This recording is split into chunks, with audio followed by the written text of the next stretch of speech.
अभिनंदन। कठोपनिषद के प्रथम अध्याय को पिछले सत्र में हमने समाप्त किया।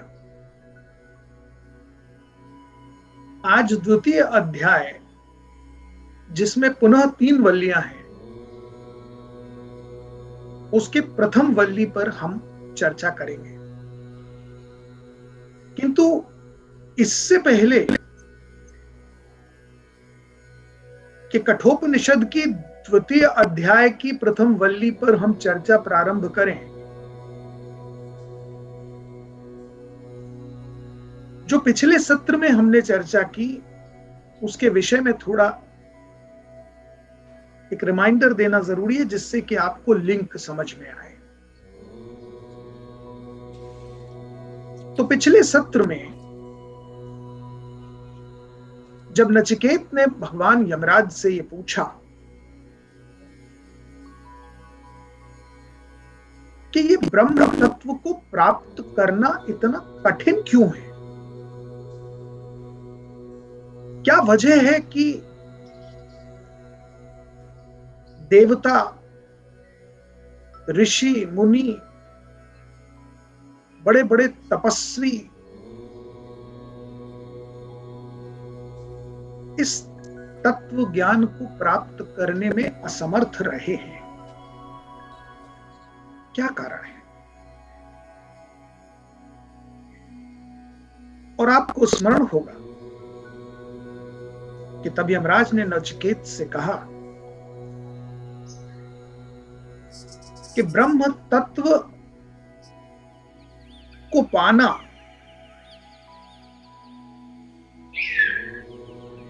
भौतिक चक्षुओं और इंद्रियों के माध्यम से संभव नहीं है,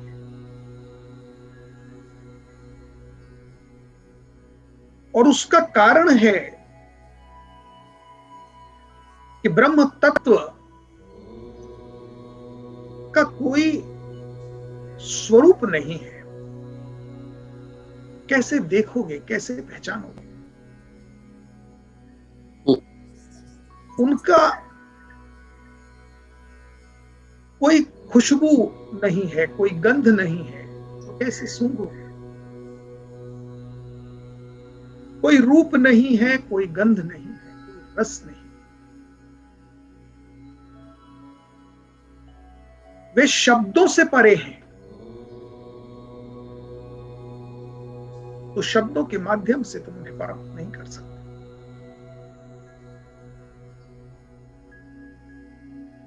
कोई टैंजिबल नहीं है ब्रह्म जिन्हें जाकर तुम छू सकते।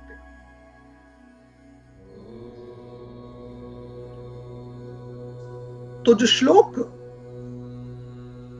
ब्रह्म तत्व की व्याख्या करते हुए भगवान यमराज ने नचिकेत को बताया, अशब्दम, अस्पर्शम, अरूपम,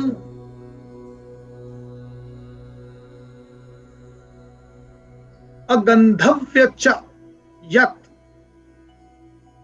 तथा अरसम अनादि अनंतम महतः ध्रुवम,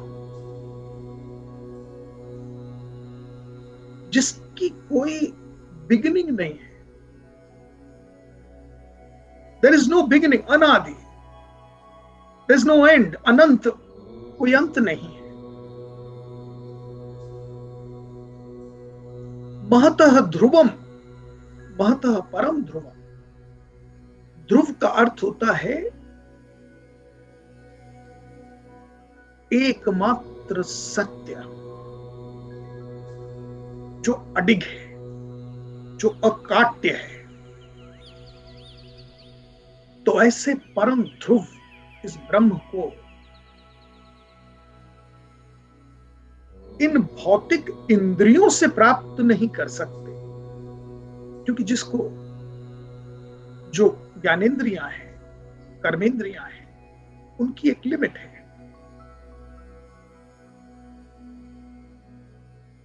जिस चीज को आप भौतिक चक्षुओं से देख नहीं सकते, उसका रसास्वादन नहीं कर सकते, उसका स्पर्श नहीं कर सकते, उस ब्रह्म की व्याख्या इतनी कठिन है कि जो स्वयं को उसमें समर्पित कर देता है और जिस पर वे स्वयं कृपा करते हैं, वही उन्हें पा सकता है।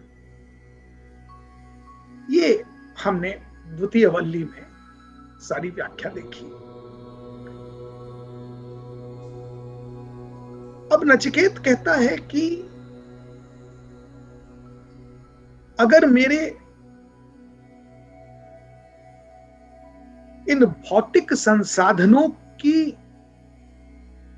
सीमाएं हैं,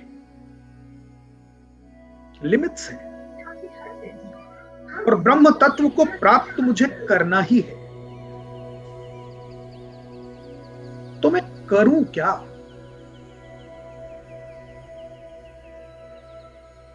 ये जो प्रश्न है, ये प्रश्न सिर्फ नचिकेत का नहीं है,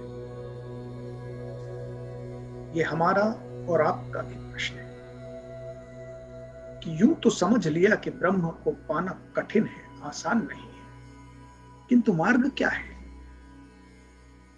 अरे भाई, कितना भी कठिन हो, किंतु जब सही मार्ग पर प्रथम पग रखेंगे तो कभी ना कभी तो पहुंचेंगे। तो मार्ग क्या है?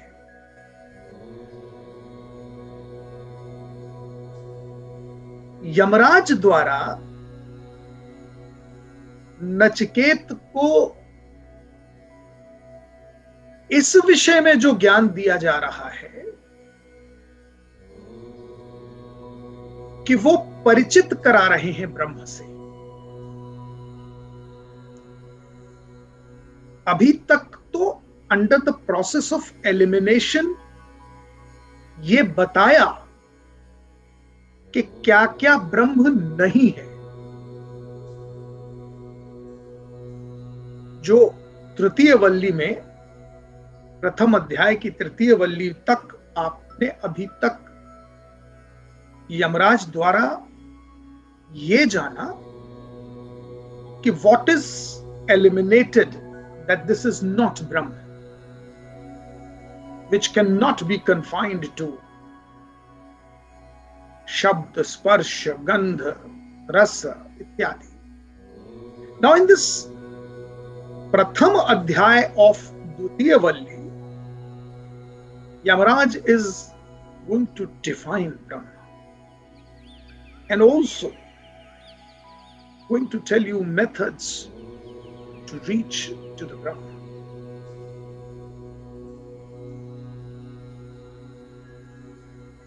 परांच खाने व्यतृणत स्वयंभू तस्मात् परान पश्यति।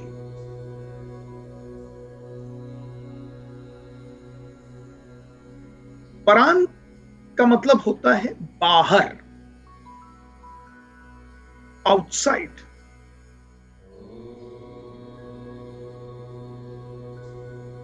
परांच खाने यतृणत स्वयंभू, स्वयंभू अर्थात स्वयं ब्रह्म।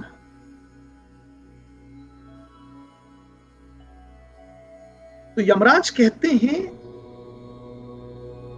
हे नचिकेत, जरा इस बात पर ध्यान दो, इस बात को समझो कि इस भौतिक शरीर की जितनी इंद्रियां हैं, उन सबके द्वार बाहर की ओर हैं।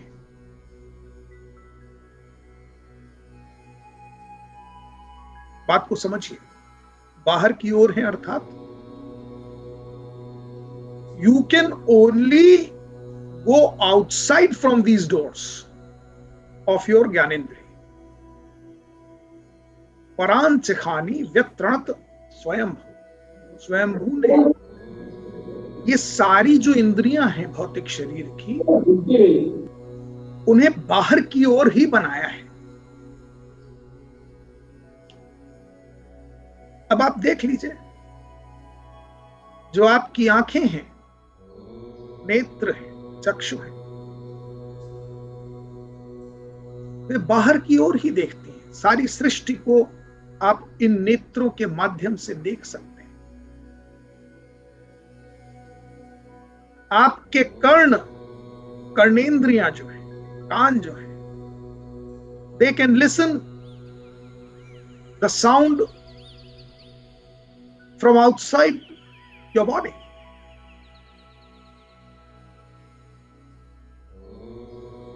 इस सृष्टि में जितनी आवाजें हैं वो आप सुन सकते हैं।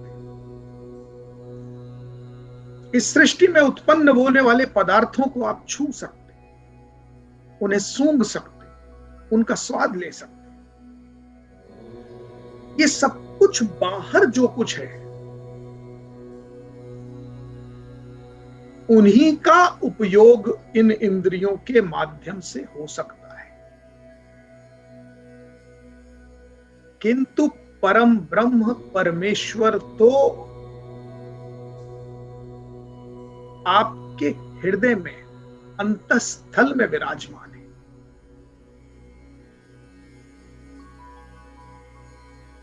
तो जब आप बाहर देख रहे हैं, जो बाहर नहीं अंदर है, you are looking out whereas he is within. परान से खाने व्यत्रणत स्वयंभू तस्मात् परान पश्यति अनंतरात्। चूंकि इन सारी इंद्रियों के द्वार बाहर की ओर हैं, इसलिए प्रत्येक व्यक्ति मात्र इस सृष्टि की बाहरी तत्वों को ही देखने में व्यस्त रहता है। तस्माद पश्यति, तस्मात परान पश्यति मतलब इसलिए, तस्मात मतलब इसलिए, परान यानी बाहर, पश्यति यानी देखता, बाहर ही देखता रहता है। न अंतरात्मा, अंदर की तरफ नहीं देखता।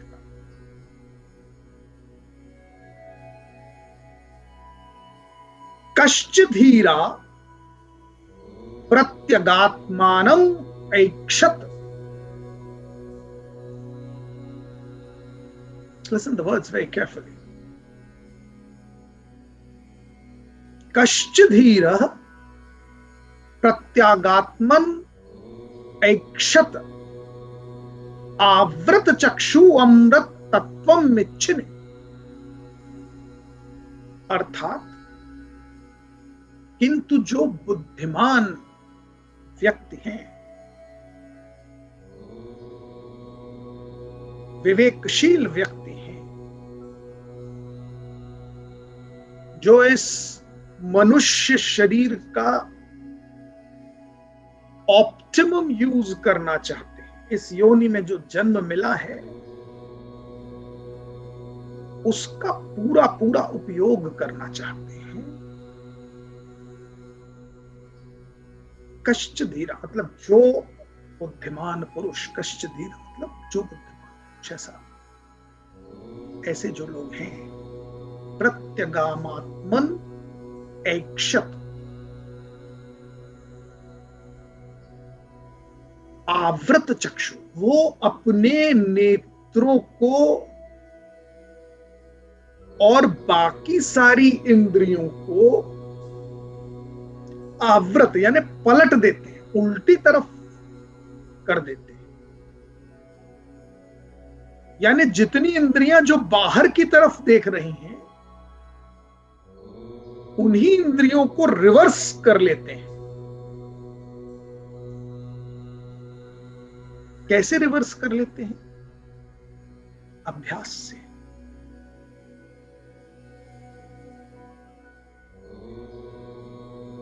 अब आप समझिए क्यों वो रिवर्स कर लेते हैं। प्रत्यगात्मन ऐक्षत मतलब रिवर्स करके, ऐक्षत यानी देखना शुरू कर देते हैं अंतर मन में, अपने स्वयं के अंदर छिपे उस अमृत तत्व को, अमृतत्वम इच्छिने, क्योंकि उनकी इच्छा उस अमृत तत्व को प्राप्त करने की है, परब्रह्म को प्राप्त करने की है। तो वो अपनी सारी इंद्रियों को पलट के बाहर की ओर से इनसाइड की तरफ टर्न कर देते हैं। यह अभ्यास से संभव है। जैसे आप में से किसी ने पिछले सत्र में पूछा था कि मैं ध्यान करता हूं,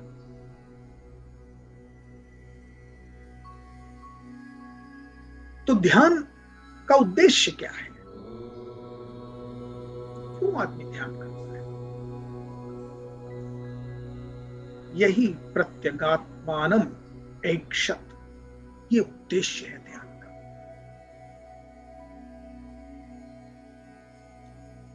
अगर बिना उद्देश्य के, निरुद्देश्य आप अष्टांग योग करते चले जाएंगे तो कुछ उपलब्ध नहीं।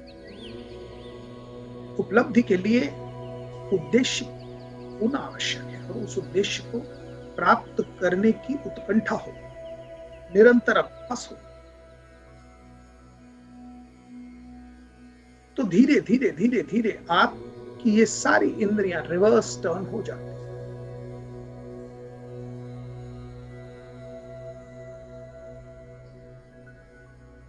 पराचह कामान अनुयंति बाला, पराचह कामान अनुयंति बाला, अर्थात जो मूर्ख लोग हैं,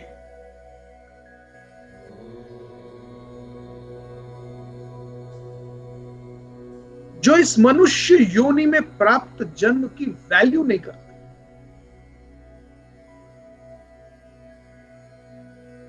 जिन्हें कोई चीज उपलब्ध तो हो गई पर उसकी कीमत नहीं मालूम, उसकी यूटिलिटी नहीं मालूम।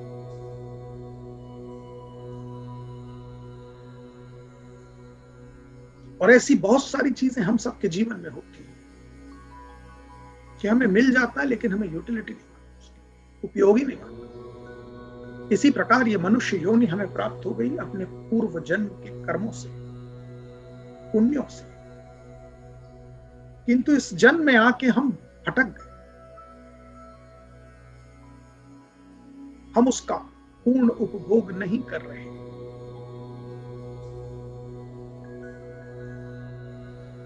परांच पराचह कामान अनुयंति बाला ते मृत्योर्यंति विततस्य पाशाम।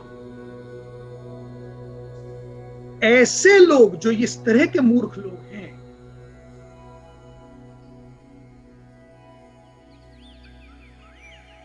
वे विततस्य मतलब पूरी सृष्टि में सर्वत्र फैले हुए, मृत्योर्यंति पूरी सृष्टि में दृष्टिगोचर फैले हुए मृत्यु के पाश से बच नहीं पाते, मृत्यु के पाश में पड़ जाते। मृत्योर्यंति विततस्य पाशम, उसके पाश में, मृत्यु के पाश में फंस जाते। चारों ओर दृष्टिगोचर है ये मृत्यु, इसका अस्तित्व। यमराज कहते हैं भूलोक पर प्रत्येक मनुष्य मुझे जानता है, प्रत्येक मनुष्य को मेरा अनुभव है, क्योंकि प्रत्येक के परिवार में, मित्र मंडली में, अड़ोस पड़ोस में, कहीं न कहीं उसके जीवन काल में उसने ये अनुभव किया कि मैंने दस्तक दी है। मृत्यु को वो जानता है। कोई ऐसा मनुष्य भूलोक पर नहीं है जिसका मृत्यु से परिचय न हो, जो जानता ही ना हो कि मृत्यु क्या है। तो यमराज कहते हैं सामने हूं मैं, प्रत्यक्ष हूं, प्रत्येक व्यक्ति के समक्ष हूं, किंतु मूर्ख व्यक्ति इस सत्य को झुठलाने में जीवन बिता देता है। वो मृत्यु की सत्यता को स्वीकार ही नहीं करता। अंतिम क्षण तक उसे लगता है मैं तो नहीं मरूंगा, अब जो मैं जन्म लेकर इस पृथ्वी पर आ गया हूं, ये सारी मृत्यु जो मेरे अड़ोस पड़ोस परिवार में मित्र मंडली में हो रही है, इसका मुझसे कुछ लेना देना नहीं, मैं नहीं मरने वाला, इस बिलीफ में रहता है वो। उसे लगता है मृत्यु और मैं नहीं। और इसीलिए वो तमाम उन चीजों के पीछे पड़ा रहता है, उनको अक्वायर करने में लगा रहता है, जो सारी चीजें स्वयं ही नाशवान है।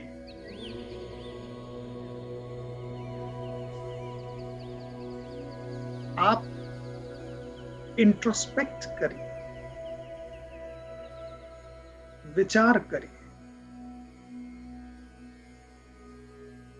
आप में से सारे ही लोग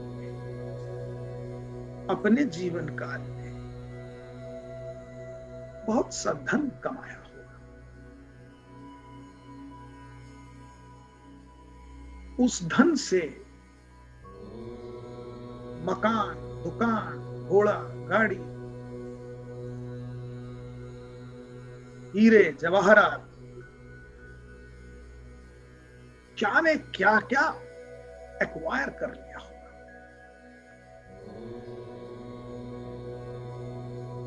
किंतु एक क्षण विचार कीजिए कि क्या जो कुछ आपने एक्वायर किया है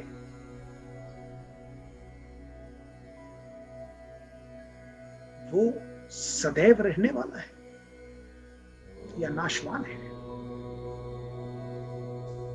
अरे बड़े बड़े महल और किले खंडहर होकर आज दिख रहे हैं, तो हमारे आपके मकानों की बिसात क्या।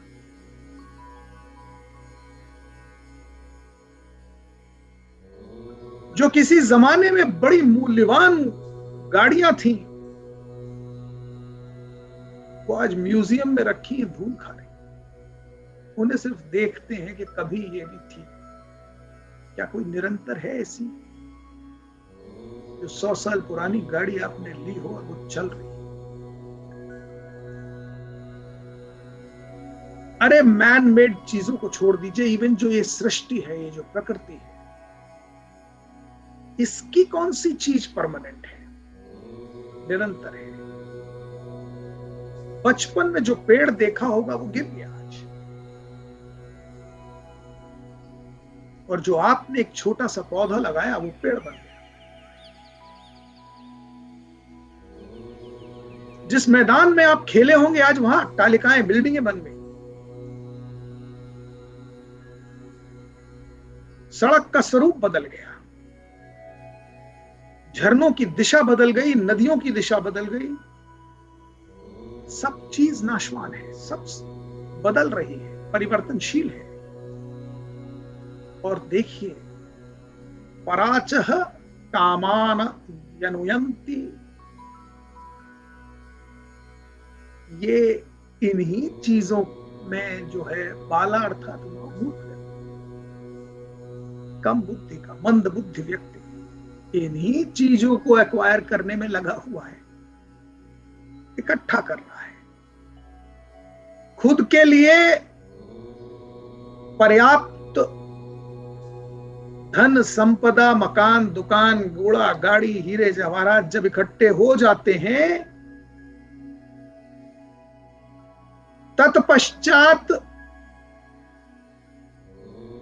वो रुकता नहीं है, वो अगली पीढ़ी के लिए इकट्ठा करना शुरू करता है। मेरे बच्चे के लिए क्या होगा, मेरे नाती पोतों का क्या होगा। और अच्छा है,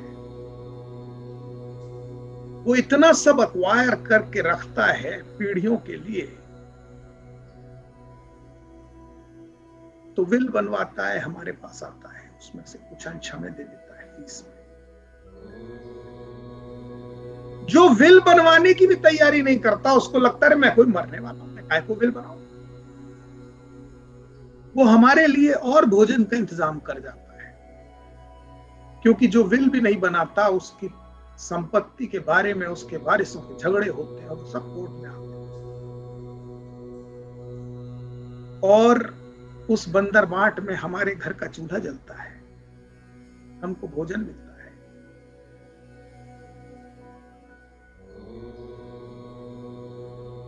तो यमराज जिन मूर्खों की बात कर रहे हैं वो पूज्य हैं हमारे, ऐसी मूर्खता करते रहें, हमारे घर का चूल्हा जलता है।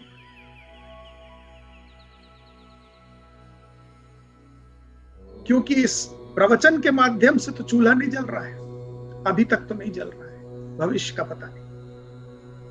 जिस दिन वकालत छोड़ के पूर्ण रूपेण ये प्रवचन का कार्य करूंगा तो शायद आपकी दक्षिणा वक्षिणा से हमारा घर चल जाए, पर अभी तो यही जो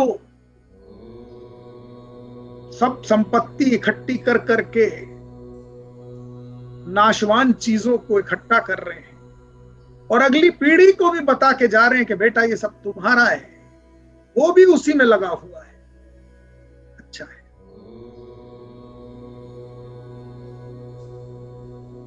किंतु यमराज कहते हैं अथ धीरा, अगला जो लाइन है उसी श्लोक की, कि ये तो मूर्खों का कार्य है, लेकिन जो बुद्धिमान व्यक्ति है वो इस प्रपंच में नहीं पड़ता, वो इतना इकट्ठा करके नहीं रखना चाहता जो कल के लिए एक लिटिगेशन का कारण बन जाए। इसीलिए किसी बुद्धिमान व्यक्ति ने एक कहावत भी कही थी कि पूत सपूत तो क्यों धन संचय, पूत सपूत तो क्यों धन संचय। यानी अगर सपूत पैदा किया है तो वो खुद अपने लिए धन इकट्ठा कर ले, तुम क्यों संचय कर करके उसकी इकट्ठा करके उसके लिए मरे जा रहे हो। और पूत कपूत तो क्यों धन संचय, अगर वो कपूत है तो तुम्हारे द्वारा सारा इकट्ठा किया वो बर्बाद करके उड़ा के चला जाए। अगर आपने भागवत पुराण पढ़ा हो तो आत्मदेव की कथा है, उसमें आत्मदेव और गोकर्ण की कथा भागवत पुराण, हम जब पुराणों पर पहुंचेंगे तो वो कथा भी सुनो कि इतना इकट्ठा किया कि उनका पुत्र पिशाच बन गया।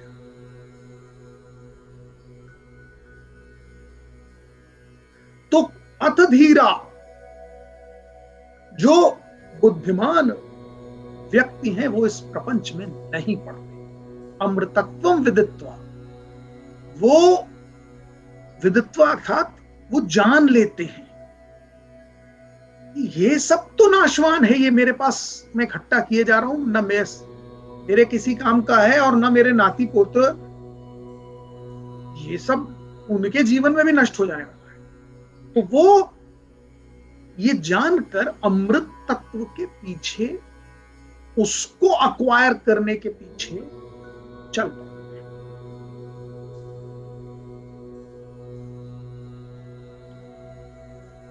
क्योंकि वो जान चुका है कि ये सब चीजें तो क्षणभंगुर है, नाशवान है। अरे मैं स्वयं नाशवान, कितने दिन तक के लिए मैं इकट्ठा किया।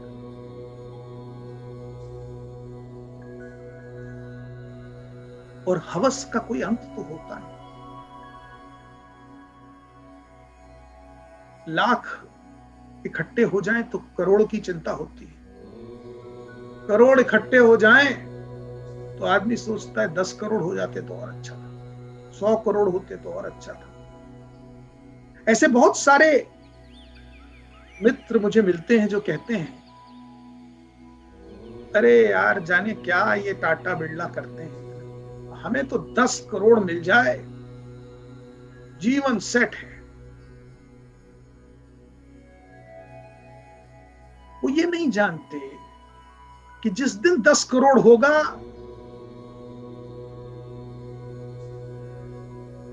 इच्छाएं वहां रुकेंगी, वो 100 करोड़ की ओर भागेंगी।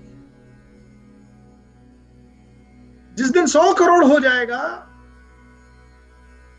उसको मल्टीप्लाई करने में लगे। आज देखिए एक बड़ी साधारण सी मनोवृत्ति से आप और हम सब परिचित हैं।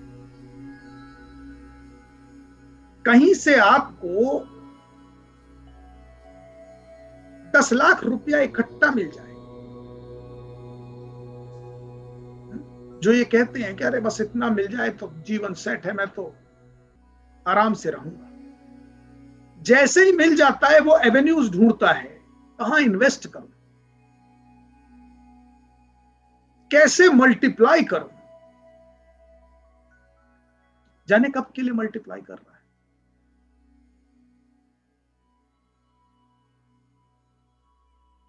और इन्वेस्ट करने के चक्कर में जब वेस्ट हो जाता है तो फिर छाती पीटता है, अरे यार ये तो डूब गया, मैंने तो इस चीज में इसलिए लगाया था कि ये मल्टीप्लाई हो जाएगा। मेरे एक मित्र हैं, उन्होंने शेयर्स में पैसा लगाया,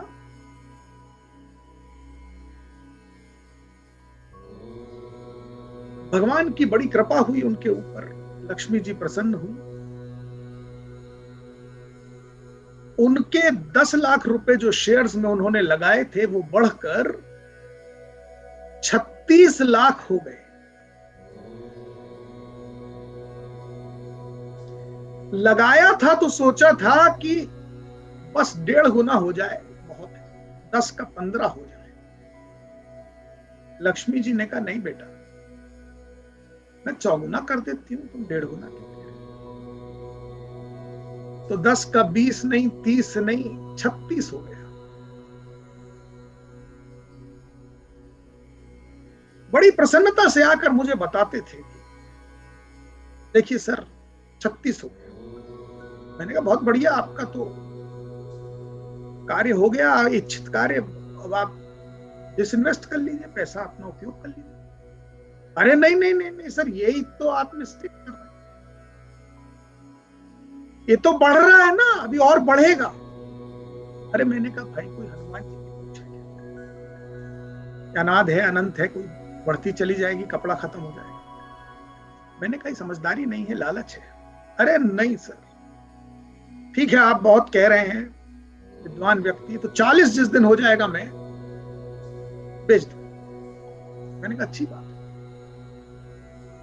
लो उनकी जबान पर सरस्वती थी, अगले महीने तक 40 लाख हो गए।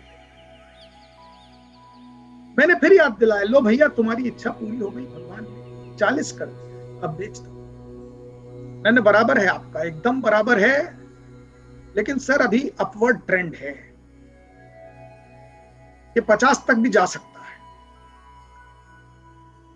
तो अच्छी बात है।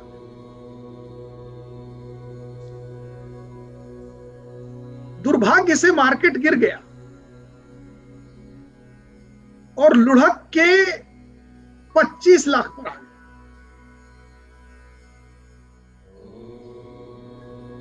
बड़े परेशान हुए, रोते गाते छाती पीटते मेरे पास आ रहे, सर आपने बोला था बेच दो, मैंने ही लालच किया, 25 पे आ। अरे मैंने कहा भैया 25 पर भी लाभ में हो, 10 लाख ही तो लगाए थे, 1.5 गुने की अपेक्षा थी, 2.5 गुना तो है ही ना कम से कम, अब भी विड्रॉ कर। किंतु उनका ये कहना था साहब 15 लाख का लॉस, उसका क्या। अब बताइए, वो 15 लाख जो उनका कभी था ही नहीं, किंतु उनके मन में वो जो आ गया ना, 40 तक गया था भाव, अब 25 रह गया, ये 15 लाख का लॉस हो गया। हाय हाय तौबा। क्या करेंगे आप ऐसी बुद्धि का, जो 2.5 गुने के लाभ को नहीं देख रहा, 15 लाख 1.5 गुने के हानि को देख रहा, जिसकी दृष्टि ही हानि की तरफ मुड़ गई है, जिसकी दृष्टि ही नकारात्मक हो गई है, वो सकारात्मक सोचेगा कैसे, देखेगा कैसे।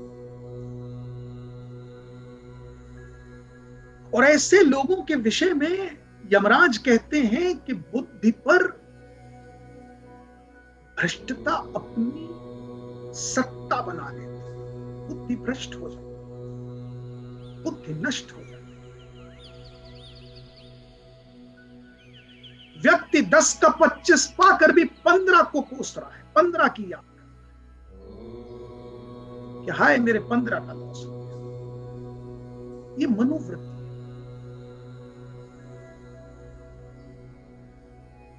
तो यमराज कहते हैं कि जो मूर्ख मनुष्य है वो इसी सब के पाश में, ये पाश है ना, पाश अर्थात एक तरह का पिंजड़ा जो आपको जकड़ के रखता है, ये वो ऐसा पाश है जो आपका खून चूसता रहेगा और आप इससे बाहर आने का मन ही नहीं होगा।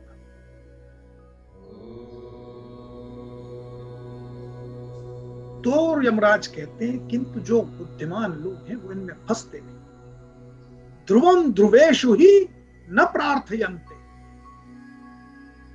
वे ध्रुव के पीछे अटल सत्य के प्राप्त करने में लगे रहते हैं। अध्रुवेशु ही न प्रार्थयन्ते, और जो कुछ भी असत्य है, अनित्य है, अविनाशी है, उसकी प्रार्थना भी नहीं करते। अर्थात मंदिर में जाकर प्रार्थना किस चीज की करता है आदमी? हे भगवान मुझे ये मिल जाए, हे भगवान मुझे वो मिल जाए, हे भगवान मेरा धन प्राप्त हो जाए, हे भगवान मेरा घर हो जाए, गाड़ी घोड़ा मेरा बेटा पास हो। अरे ये सब कुछ, जो कुछ प्रार्थना आप कर रहे हैं, दुर्भाग्य से सब विनाशवान चीजों की कर रहे हैं। तो यमराज कहते हैं जो बुद्धिमान पुरुष है अध्रुवेशु ही न प्रार्थयन्ते, वो तो ऐसी चीजों की प्रार्थना भी नहीं करता। क्या करूंगा इसका, जो स्वयं समाप्त हो जाने वाली है। अरे भाई कोई ऐसी चीज हो जिसका मैं भरपूर उपभोग कर सकूं, वो मांगू ना। भगवान से वरदान का जब मौका मिला है तो ऐसी चीज क्यों मांगू जो स्वयं नष्ट हो जाने वाली।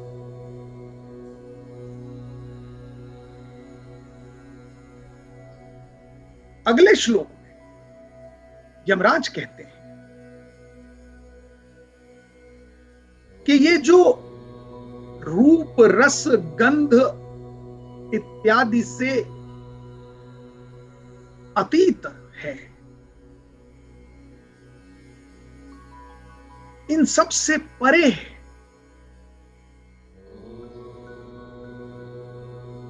गुहा प्रविश्यम तिष्ठन्तम यो, वो तुम्हारे ही हृदय की गुफा में स्थापित है। गुहा प्रविश्यम तिष्ठन्तम यो,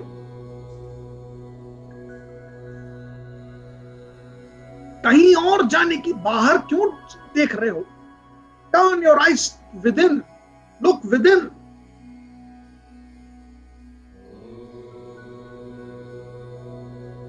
ये कोरोना काल जो आया है, इसने पूरी मानव जाति की गति को एक तरह से ब्रेक लगा दिया।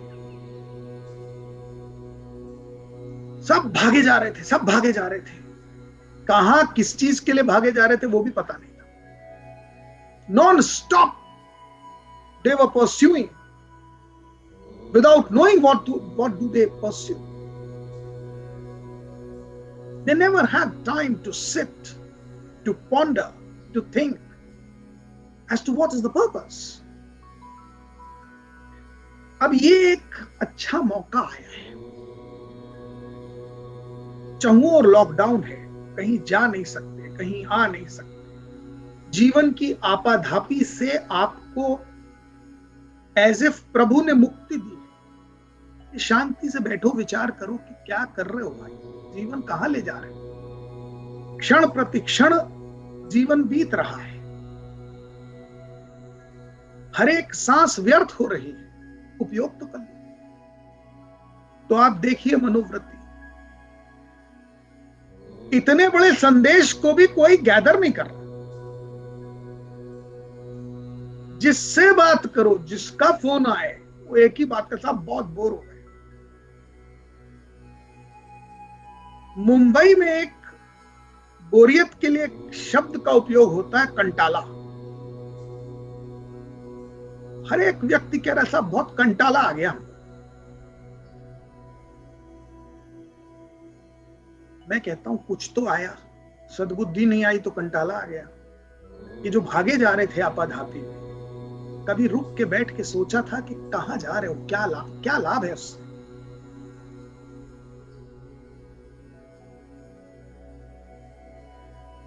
ये जो कोरोना काल है उसी ने तो इस परिचर्चा को प्रारंभ करा दिया, इस ऑनलाइन मेथड से जो हम आज वेदों पर, उपनिषद पर बात कर रहे हैं। इसीलिए मैं आपका प्रत्येक सत्र में अभिनंदन करता हूं, प्रणाम करता हूं, क्योंकि आप विशेष हैं। आप सदुपयोग कर रहे हैं इस विराम का। आप सोच पा रहे हैं कि भाई थोड़ी देर बैठ के विचार तो करें कि हम जा कहां रहे हैं, कहां भाग रहे हैं। One has to take stock of the life. और मेरी आपको एक सलाह है, utilize this period when you have got time to think and start limiting your wayward thoughts. Bring them to a point of focus and concentration. Start thinking about the biggest truth of life, that is मृत्यु. ये अपशकुन नहीं है, ये एक सत्य है। और विचार ऐसे कीजिए कि if this is the last day of my life, what do I need to do and accomplish in this 24 hours? Am I going to leave controversies, problems, difficulties? Then take stock of it. Make a list of those things which are incomplete. Try to complete them. Try to accomplish. Try to resolve all those points of controversy. And then onwards, each day should be spent with this thought, as if this is the last day.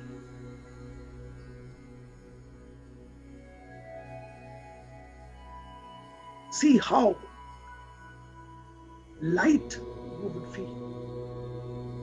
So all the baggage is deboarded, what you are carrying unnecessarily. You would be deloaded,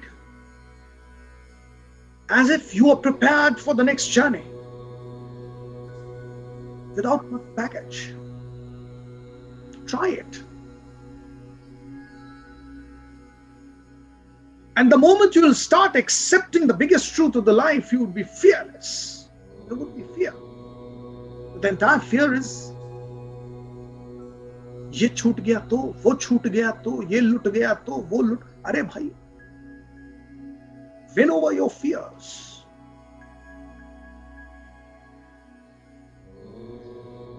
तो यमराज कहते हैं, एतत् त्वय तत्। जो इस प्रकार से सोच पाता है, अभी विचार करने की बात कर रहे हैं, जो इस प्रकार से इस मृत्यु को स्वीकार कर पाता है, सत्य को अपना अंग बना लेता है, जो इस ज्ञान को समझ जाता, एतत् त्वय तत्, यही तो ब्रह्म है, यही परम ब्रह्म है, तुम्हारे सामने है, प्रत्यक्ष है, प्रतिदिन है, स्वीकार तो करो। स्वप्नांतम जागृतांतम चौभौ ये नानुपश्यते। अरे भाई, स्वप्नांतम अर्थात स्वप्न में भी यही, जागृतांतम जगते हुए भी वही, चौभौ यानी दोनों को, दोनों अवस्थाओं में जो कुछ तुम देख पा रहे हो, ये नानुपश्यति, ये देखने की इसका सामर्थ्य भी किसने दिया तुमको? कौन तुमको इतना सामर्थ्यवान बना रहा है कि जब सारा शरीर थक कर सो गया तो आंखें बंद करके भी कुछ देख पा रहे हो, स्वप्नों में देख पा रहे हो।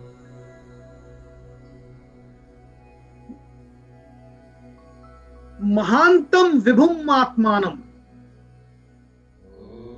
चौभो ये नानुपश्यति महानतम विभुम आत्मानम मत्वा धीरो न शोचति। इस महानतम सत्य को जानने वाला पुरुष किसी चीज का शोक नहीं करता। मत्वा धीरो न शोच, मत्वा अर्थात ऐसा बताया जाता है। धीरो मतलब जो धीर पुरुष है, विद्वान पुरुष है, बुद्धिमान पुरुष है, वो इस तरह के लॉसेस के बारे में सोच ही नहीं रहा, क्योंकि उसको मालूम है सब क्षणभंगुर है, लॉस तो नहीं। This was not permanent, what I had acquired. So धीरो न शोच, वो सोचता ही नहीं, वो शोक ही नहीं करता इन सब विषयों पर। और आगे यमराज कहते हैं 5वें श्लोक, या इमम मद्वदम, या इमम मद्वदम वेदात्मानम जीवमंतिकाम।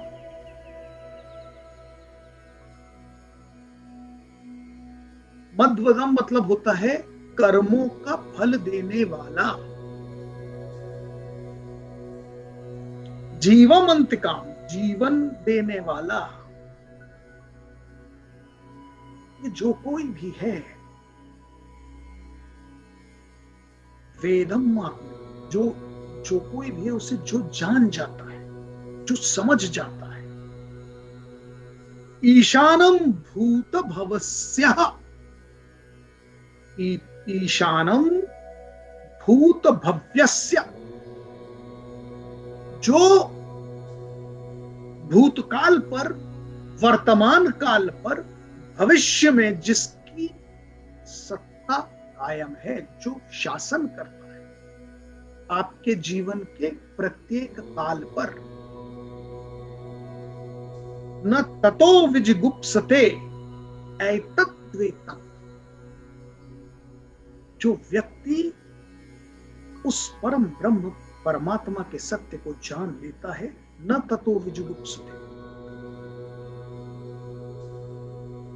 वो जब ये जान जाता है कि प्रत्येक मनुष्य के अंतर्मन में ही ब्रह्म है, वो किसी की निंदा नहीं करता, किसी को धोखा नहीं देता, किसी के साथ छल कपट नहीं, क्योंकि उसे पता मैं किसके साथ करूंगा छल कपट, किसे धोखा दूंगा, किसी निंदा, सब भी तो ब्रह्म है जो मेरे अंदर है, वो उसके अंदर। विजिगुप्सते अर्थात न निंदा करता है, छल करता है। यही जो जान जाता है सत्य, ऐतत् द्वैतत्, यही वो ब्रह्म है। आप देखिए यमराज परिचित करा रहे हैं ब्रह्म तत्व, जिसके बारे में नचिकेत को सारा कंफ्यूजन है क्या ये ब्रह्म तत्व, कहां पाऊंगा इसको, कहां ढूंढूंगा, कैसे मिलेंगे। और यमराज परिचित कराते जा रहे हैं।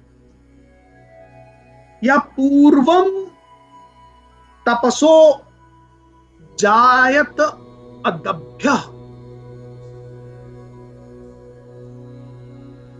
या पूर्वम तपसो जात तभ्य पूर्वम अजायत। यमराज कहते हैं कि जब इस सृष्टि का कोई अस्तित्व ही नहीं था, जो कुछ तुम अपने भौतिक इंद्रियों से देख पा रहे हो, ये कुछ भी अस्तित्व में भी जब नहीं था। पूर्वम तपसो, इस पूरी सृष्टि के पूर्व में अपने तप के बल से उस शक्ति ने, उस परम ब्रह्म ने ब्रह्मा का निर्माण किया। देखिए इस बात से आप ये समझिए कि परम ब्रह्म और ब्रह्मा में फर्क है। ब्रह्मा त्रिगुणात्मक शक्ति, ब्रह्मा विष्णु महेश का एक अंग है। किंतु ये ब्रह्मा विष्णु महेश, ये जो त्रिगुणात्मक शक्ति का जो स्वरूप प्रस्तुत होता है, ये क्रिएशन जिसका है, इस सृष्टि के आदिम अपने तप से जिसने सृष्टि का निर्माण किया। गुहा प्रविश्यम तिष्ठन्त, तो वो तत्पश्चात इसी मानव योनि के हृदय की गुफा में आकर स्वयं स्थापित हो गया। उस मनुष्य की जो कृति है, उस कृति को तैयार करके स्वयं उसमें प्रवेश कर गया। भूते भी व्यपश्चत, जो ये देख पाता है, इस सत्य को देख पाता है, वही सही देख रहा है, ठीक देख रहा है, वही तो देख रहा है। बाकी सब तो छल देख रहा है, भ्रम देख रहा है। एतत्त्वैतत्, यही वो ब्रह्म है, यही परम ब्रह्म है जिसको देखने की क्षमता। यह या प्राणेन,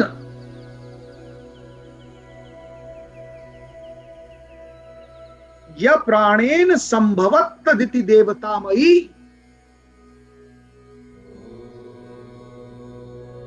जो देवताओं की भी मां है, अदिति, देवताओं की मां,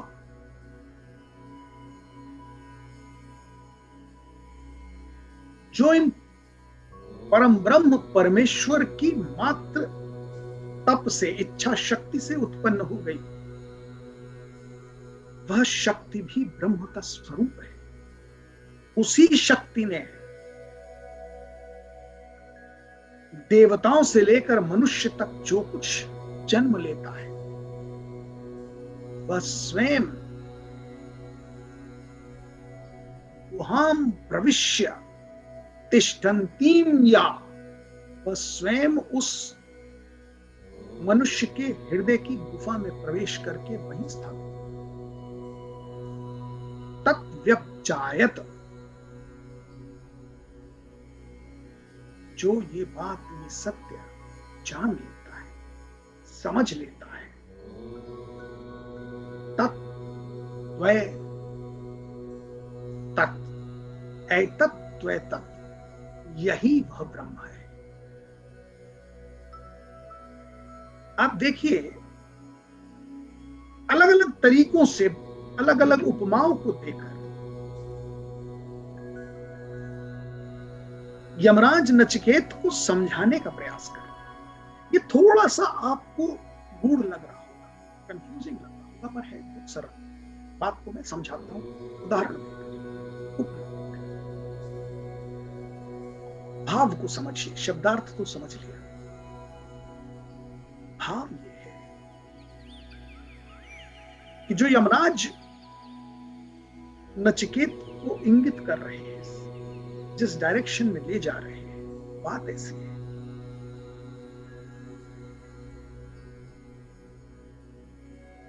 कि चाहे राम हो या रावण,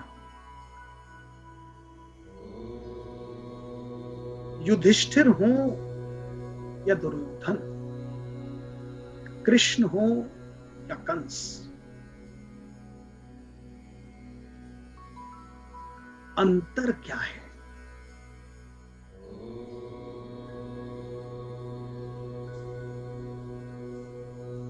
अंतर है विचारों का।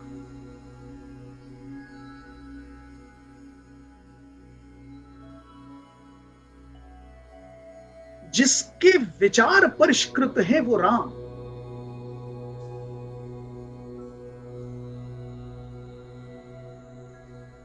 जिसके विचार दूषित हैं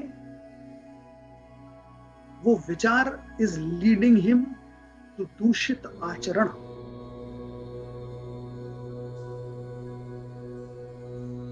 It is leading him to दूषित वाणी. It is leading him to दूषित कर्म.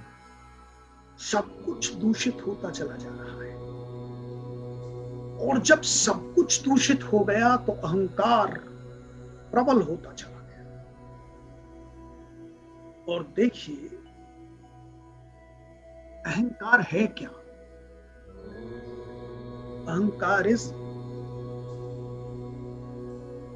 thinking yourself to be the most powerful and the biggest. अहम, मैं ही हूं. Now remember,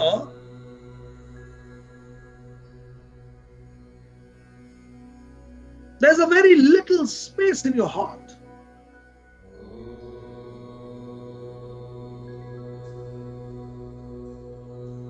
छोटी सी मुट्ठी के बराबर का हृदय होता है. ये कोई एकर्स में फैली हुई जायदाद नहीं है, 1000-2000 स्क्वायर फीट की जगह नहीं है. मुट्ठी के बराबर हृदय होता है, लिमिटेड स्थान है. जैसे लोकल ट्रेन में थोड़ी सी जगह में ज्यादा लोग घुस जाते हैं, मुंबई की लोकल ट्रेन, तो हवा भी जाने की जगह नहीं होती. अब आप उतनी छोटी सी जगह में, जहां पर बार बार यमराज बता रहे हैं कि यही वो स्थान है ब्रह्म का, उस ब्रह्म को खिसकाते चले जा रहे हैं आप, और अहम को स्थापित करते चले. जितना बड़ा अहम होगा उतना श्रिंक ब्रह्म.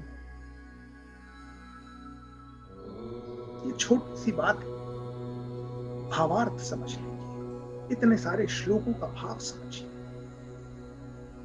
अहम जितना कम होगा, ब्रह्म उतना बड़ा.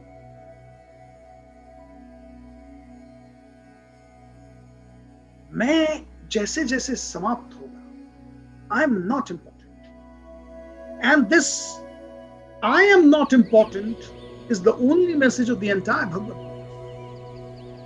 व्हेन कृष्ण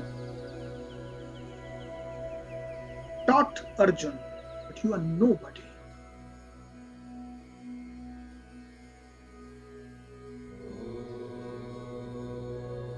ये जो भाव जब आपके अंदर आ जाएगा ना कि मैं क्या और मेरा क्या, आप देख लीजिए सारी समस्या, एक थॉट यही पकड़ लीजिए बस, मैं क्या और मेरा क्या.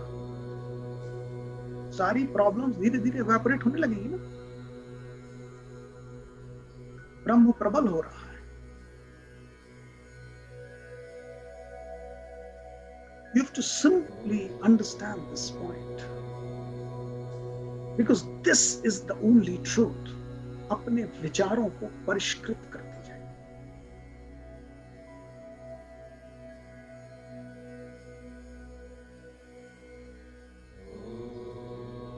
जितना जितना परिष्कृत करते जाएंगे, विचार उत्कृष्ट होते जाएंगे, एवरीथिंग एल्स विल फॉलो. वाणी उत्कृष्ट हो जाएगी, कर्म उत्कृष्ट हो जाएगा, आचरण उत्कृष्ट हो जाएगा, और जीवन सर्वोत्कृष्ट हो जाएगा. क्योंकि आपने राग द्वेष ही त्याग दिया है. और इस सब के साथ कृष्ण अर्जुन से कहते हैं, जब अर्जुन दुविधा में पूछते हैं कि अगर मैं कुछ हूं ही नहीं,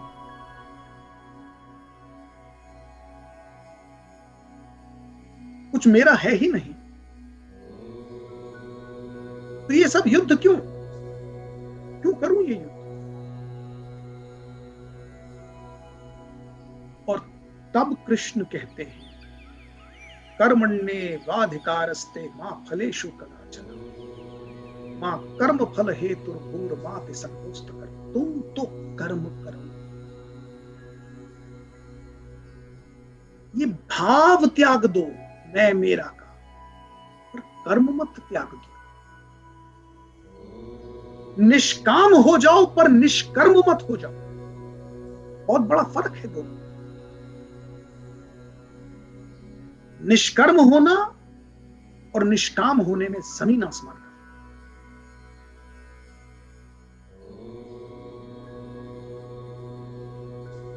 और यही बात यमराज नचिकेत को बता रहे हैं, कर्म नहीं छूटना चाहिए, कर्म तो करना है। तो ये युद्ध जो है वो युद्ध एक कर्म है, वो तुम करो। ये जो तुम ये सोचने लगे ना कि इसका परिणाम क्या होगा, ये मेरे पितामह हैं इनको कैसे मारूं, ये मेरे गुरु द्रोणाचार्य हैं इनको, ये तुम कुछ नहीं हो। तुम मात्र एक कर्म करने के लिए आए हो। और यही देखिए स्पोर्ट्स में यही भावना भरी जाती है प्रत्येक स्पोर्ट्समैन के अंदर। जब वो क्रीज पर क्रिकेट में बैटिंग करने के लिए कोई बैट्समैन उतरता है तो उसका कोच उससे कहता है प्ले योर नेचुरल गेम, तुम तो कर्म करो। Don't be bothered whether we will win the match और lose the match, sorry, don't carry that burden on your shoulders, you just play your natural game, play your best.